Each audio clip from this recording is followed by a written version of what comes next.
ہمیں تو دونوں طرف سرفرازی ہے، مر جائیں تو شہید، زندہ رہیں تو غازی ہیں، زندہ رہیں تو غازی ہیں۔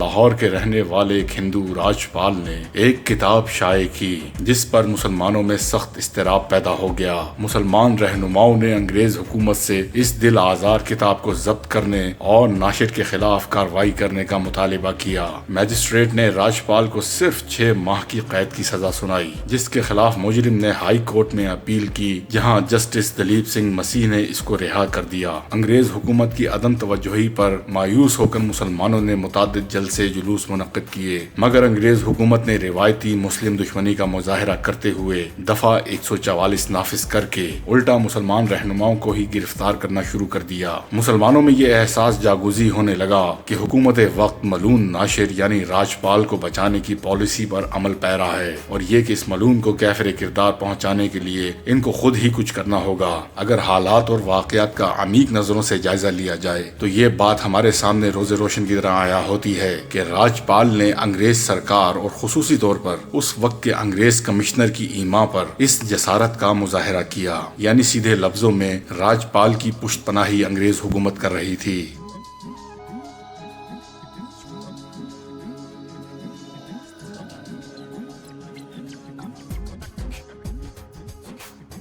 غازی علم الدین کے آباء و اجداد سکھ مت کے پیروکار تھے۔ مغل فرما روا جہانگیر کے دور میں اس وقت کے اولیاء اللہ کی صحبت میں رہ کر علم الدین کے ایک جد امجد لہنا سنگھ سندھو نے اسلام قبول کیا، جس پر انہیں سخت تکالیف کا سامنا کرنا پڑا۔ بعد میں عبادت و ریاضت میں لگے رہے اور عوام میں بھی ان کو ولی کا مقام ملا۔ بابا لہنا سنگھ وہاں سے ہجرت کر کے موضع پڈانا میں آ کر آباد ہوئے۔ یہ اس وقت بھارت کی سرحد پر واقع ہے۔ وہاں ہی بابا لہنا کا وصال ہوا۔ آپ کا مزار بابا لہنو کے نام سے مشہور ہے۔ ان کے 2 بیٹے تھے، ایک کی اولاد آج بھی برکی ہڈیارہ کے علاقے میں آباد ہے اور دوسرے کی لاہور میں۔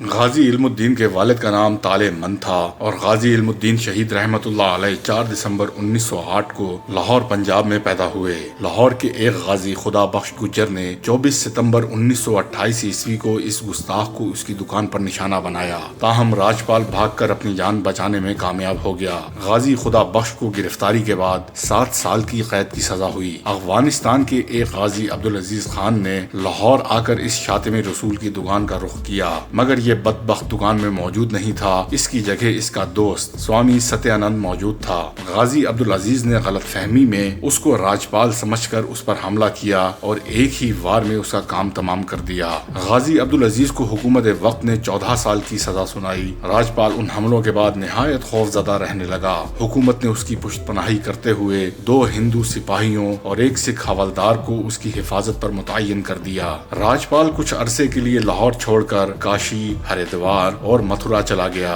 مگر چند ماہ بعد ہی واپس آ گیا اور دوبارہ اپنا کاروبار شروع کر دیا۔ غازی علم الدین کی غیرت ایمانی نے یہ گوارا نہ کیا کہ یہ ملعون اتنی آسانی سے بچ نکلے۔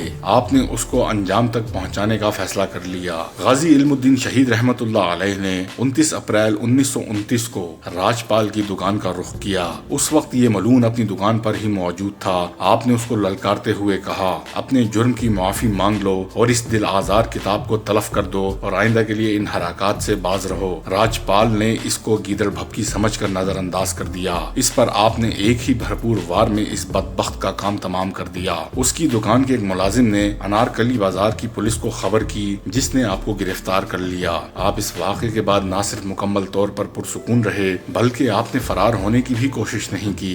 آپ نے اس کارروائی کا اعتراف کیا اور گرفتاری پیش کر دی۔ مقدمہ ایڈیشنل ڈسٹرکٹ میجسٹریٹ لوئس کی عدالت میں پیش ہوا، جس نے غازی علم الدین پر فرد جرم عائد کر کے صفائی کا موقع دیے بغیر مقدمہ سیشن کورٹ میں منتقل کر دیا۔ آپ کی جانب سے سلیم بار ایٹ لا پیش ہوئے، جنہوں نے آپ کے حق میں دلائل دیے، مگر نیپ نامی انگریز جج نے آپ کو 22 مئی 1929 کو سزائے موت کا حکم سنایا۔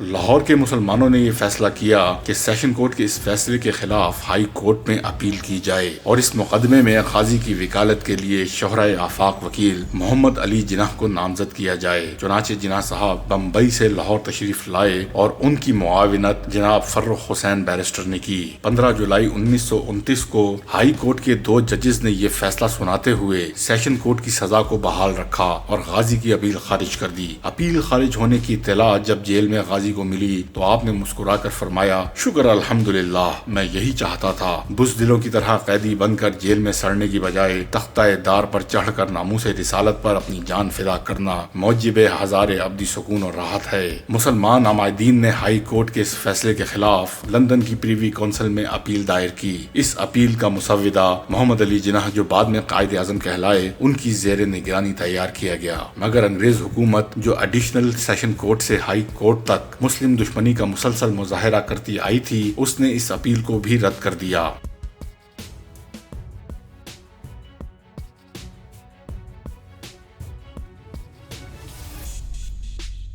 محمد علی جناح صاحب نے جب جیل میں غازی علم الدین سے ملاقات کی تو انہوں نے علم الدین کو کہا کہ اگر وہ عدالت میں صرف یہ بیان دیں کہ میں نے راجپال کو غصے میں قتل کیا ہے تو میں تم سے وعدہ کرتا ہوں کہ میں تمہاری سزائے موت کو رکوا سکتا ہوں۔ اس پر غازی علم الدین رحمت اللہ علیہ نے جناح صاحب کو کہا، جناح صاحب آپ جانتے ہیں کہ میں ایک ان پڑھ آدمی ہوں اور پیشے سے ترکھان ہوں، ساری زندگی میں نے کوئی خاص کام نہیں کیا، اب زندگی میں ایک ہی کام کیا ہے اور اس سے بھی میں مکر جاؤں، ایسا ممکن نہیں۔ غازی علم الدین رحمت اللہ علیہ کی یہ بات سن کر جناح صاحب خاموش ہو گئے اور غازی علم الدین کے شانے کو تھپتھپایا۔ غازی علم الدین نے اپنے رشتہ داروں کو جو وصیت فرمائی وہ بھی قابل غور ہے۔ میرے تختہ دار پر چڑھ جانے سے وہ بخشے نہیں جائیں گے، بلکہ ہر ایک اپنے اعمال کے مطابق جزا اور سزا کا حقدار ہوگا، اور انہیں تاکید کی کہ وہ نماز نہ چھوڑیں اور زکوٰۃ برابر ادا کریں اور شرائع محمدی پر قائم رہیں۔ 31 اکتوبر 1929 بروز جمعرات کو میاں والی جیل میں آپ کی سزا پر عمل درآمد کیا گیا۔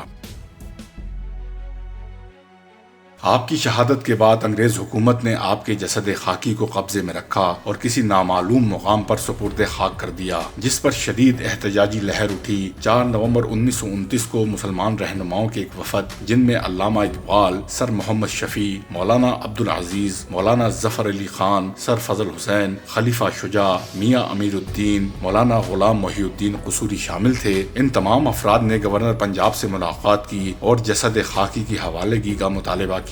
گورنر نے شرط عائد کی کہ اگر مذکورہ رہنما پرامن تدفین کی ذمہ داری اور کسی گڑبڑ کے نہ ہونے کی یقین دہانی کرائیں تو جسد خاکی مسلمانوں کے حوالے کیا جا سکتا ہے۔ مذکورہ وفد نے یہ شرط منظور کر لی۔ 13 نومبر 1929 کو مسلمانوں کا ایک وفد سید مراتب علی شاہ اور میجسٹریٹ مرزا مہدی حسن کی قیادت میں میاں والی روانہ ہوا اور دوسرے روز جسد خاکی وصول کیا۔ موقع پر موجود لوگوں کا بیان ہے کہ 2 ہفتے گزر جانے کے باوجود جسد خاکی میں ذرا بھی تعفن نہیں تھا اور جسد مبارک بالکل صحیح اور سالم تھا۔ چہرے پر غسل کے پانی کے قطرے ایسے چمک رہے تھے جیسے ابھی غازی رحمت اللہ علیہ نے وضو کیا ہو، اور چہرے پر جلال و جمال کا حسین امتزاج تھا۔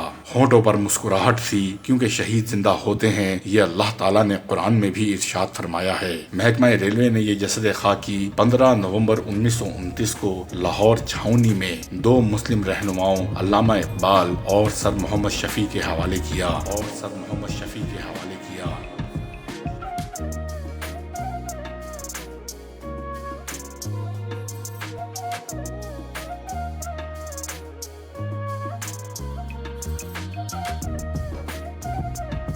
غازی علم الدین شہید رحمت اللہ علیہ کا جنازہ لاہور کی تاریخ کا سب سے بڑا جنازہ کہلاتا ہے۔ جنازے کا جلوس 5.5 میل لمبا تھا۔ نماز جنازہ یونیورسٹی گراؤنڈ میں ادا کی گئی، جس میں کم و بیش 6 لاکھ عشاق رسول نے شرکت کی۔ ہندوستان میں مقیم جید علماء کرام و مشائخ اعظام بھی کونے کونے سے رسول پاک صلی اللہ علیہ وآلہ وسلم کے سچے عاشق کے دیدار کے لیے لاہور تشریف لائے۔ تدفین کے انتظامات کی سرپرستی مولانا ظفر علی خان، علامہ محمد محمد اقبال اور سید دیدار علی شاہ نے فرمائی۔ صندوق و بانس کا اہتمام ڈاکٹر محمد دین تاثیر نے کیا۔ شہید کی پہلی نماز جنازہ قاری شمس الدین خطیب مسجد وزیر خان نے پڑھائی اور دوسری نماز جنازہ مولانا دیدار علی شاہ الوری نے پڑھائی۔ مولانا دیدار علی شاہ اور علامہ اقبال نے شہید کو اپنے ہاتھوں سے لحد میں اتارا، جس پر مولانا ظفر علی خان نے کہا تھا، کاش یہ مقام مجھے نصیب ہوتا۔ اس موقع پر علامہ نے فرمایا، یہ ترکھان کا لڑکا ہم سب پڑھے لکھوں سے بازی لے گیا۔ لوگوں نے عقیدت میں اتنے پھول نچھاور کیے کہ میت ان میں چھپ گئی۔ لاہور میں بہاولپور روڈ کے کنارے میانی صاحب قبرستان میں ایک نمایاں مقام پر آپ کی آخری آرام گاہ موجود ہے۔ مزار کے چاہر اطراف برآمدہ ہے۔ مزار بغیر چھت کے ہے۔ مزار کے مشرق میں غازی کے والد محترم اور والدہ محترمہ کی بھی آخری آرام گاہیں موجود ہیں۔ لوح مزار پر پنجابی اور اردو کے کئی اشعار کندہ ہیں۔ غازی علم الدین شہید نے جب شاطم رسول راجپال کو اس کی گستاخی پر قتل کیا تو انگریز سرکار نے گرفتار کر کے مقدمات چلائے۔ جناح صاحب اور علامہ اقبال دونوں کا براہ راست تعلق اس مقدمے سے تھا، لیکن انگریز سرکار علم دین کی پھانسی پر ڈٹی رہی اور بالآخر 31 اکتوبر 1929 کو علم دین کو پھانسی کے تختے پر لٹکا دیا گیا۔ ان کی میت کو میاں والی سے لاہور لانے کے لیے علامہ اقبال کی رہائش گاہ پر 1 نومبر 1929 کو اجلاس ہوا۔ 2 نومبر کو پنجاب پروونشل مسلم لیگ کونسل کے اجلاس میں علامہ اقبال کی تحریک سے ایک قرارداد منظور کی گئی۔ علم دین کا جنازہ لاہور کی تاریخ کے سب سے بڑے جنازوں میں شمار ہوتا ہے۔ علم دین کے والد نے اقبال کو کہا کہ آپ اس کا نماز جنازہ پڑھائیں۔ اقبال کے انکار پر دیدار علی شاہ نے نماز جنازہ پڑھایا۔ اسی طرح کا ایک واقعہ ستمبر 1934 میں کراچی میں بھی پیش آیا تھا، جس میں غازی عبد القیوم شہید نے شاطم رسول نتھو رام کو موت کے گھاٹ اتارا اور شہادت پائی۔ ان دونوں واقعات سے متاثر ہو کر علامہ اقبال نے نظم بعنوان لاہور و کراچی لکھی، جو ضرب کلیم میں شامل ہے۔